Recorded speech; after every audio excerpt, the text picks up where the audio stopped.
Alright, what's up everybody? I'm going to try to make this my fastest episode of cryptocurrency yet. Go ahead and donate either BTC, Ethereum, or Litecoin if you have some extra and feel like it and like what I put out. Otherwise, you could follow me on Twitter and like this video and subscribe to me on YouTube. And yeah, that's the social stuff. The background music will be provided by this YouTube video. Me putting them in the comments is like, I'll do that as well, but one of the best credit I can give is to just directly show the video at the start of my video. So to start off, there's just a little bit of breakdown of Abra, although this news came out a few days ago. This is a fairly simple explanation of what it is. It's not quite like the other exchanges where you are indeed buying those cryptocurrencies and holding them on wallets within the exchanges. What Abra is doing is creating a synthetic version of that currency and its price, and that's what you acquire. So it's much it's easier because you only have to worry about your Litecoin wallet, and you'll hold the values and basically like rights to ownership of those coins. So that way when you do exchange it for a Litecoin or do pull it out in US dollar if you're in America, then you'll still get the value of that coin, which is very useful if you're using these coins for trading purposes or like investing purposes only, or like buy and hodl, aka like I said, invest. And it's just it's a good way to make it very simple for people who aren't really too worried about the how or why of what it is. They just want to have the equal value to that token and the ability to turn it into either Bitcoin, Litecoin, or their fiat currency. This does all of that, does it on the Litecoin network. They spoke to a lot of the major currencies and they felt that Litecoin was the best for them over Bitcoin Cash, Ethereum, and others. The combination of one reason is because the transactions of Litecoin are so low and they're scaling properly with with Lightning Network and SegWit2x, and Charlie Lee kind of being at the front of all of that. So it's definitely going to help the volume and value of Litecoin, because that is the network and the main currency of this app. And I'm sure the app will start to take off as the interest and prices start to go up again. People start going to the app store looking for how to buy it, and then all of a sudden this will provide a very easy way of turning your US dollar into Litecoin, and then that Litecoin into any of the other major currencies. Alright, oh, this was just something I was going to read. That wasn't very all that pertinent to the day.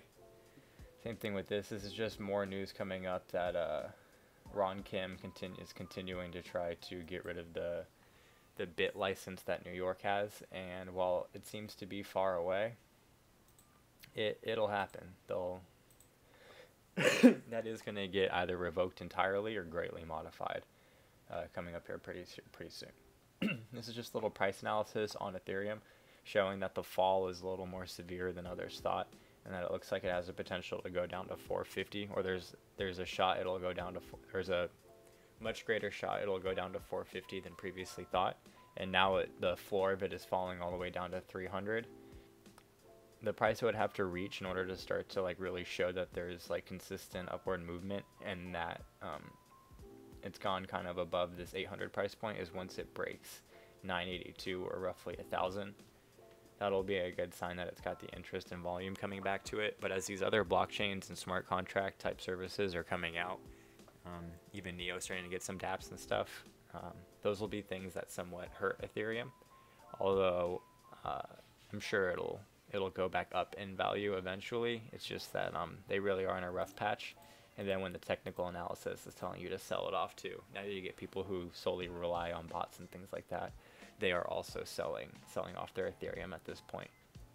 The G20 Conference basically did nothing, which I guess it's sort of good news in the sense that they're not going to try to greatly intervene into cryptocurrency and everything going on with it. But they do say that they need to look into it, and that they need to come up with some rules by July, basically. What major regulators seem to agree on is cryptocurrency's impact on the global financial system. It kind of goes to what all these other committees and commissions, other than what New York did, saying that they realize this needs regulation and this needs some oversight, but they have no idea how to do it, so they don't want to make laws for a improper way and then kind of be binded to them and then have to go through the even bigger change of either repealing it or editing it. Sorry, I made this. I opened up a bunch of links just for me to read myself. CryptoKitties, I'm big on the games that are coming onto blockchains and smart contract-based services and things like that. And Ethereum, speaking of which, actually has some games on it. And now CryptoKitties is getting $12 million in funding to try to go on its own. And the more, like, there's also that smart car game that I mentioned the other day. I think the more that they could really use the Ethereum blockchain and smart contract system as like a general platform, the better in terms of like use case, variety of what it can do, and also in like the value of it overall. Like if Ethereum falls out, there's already a lot of stuff built on it, but if even more was built on it, it would then increase the value of the network itself. This is just talking about how Ripple is getting ready to break out, which, I mean, financially is true. They have the ties with all the big companies. They have a lot of projects in the works right now. So it's definitely likely. All right. Yeah, that was the G20 basically kind of saying nothing, which is technically good. This is something that Samson Mao mentioned on the Crypto Friends podcast and has been mentioned a few times on Twitter, but basically saying that the volumes on most exchanges are like fake. According to the chart below, Kraken and GDAX are used to process currency to fiat trades in order to sufficiently liquidate, in order to deal with the relatively large sell-offs. It's within the 50,000 to 100,000 range.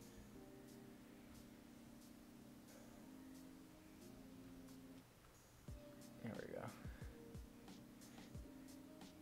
Like, basically,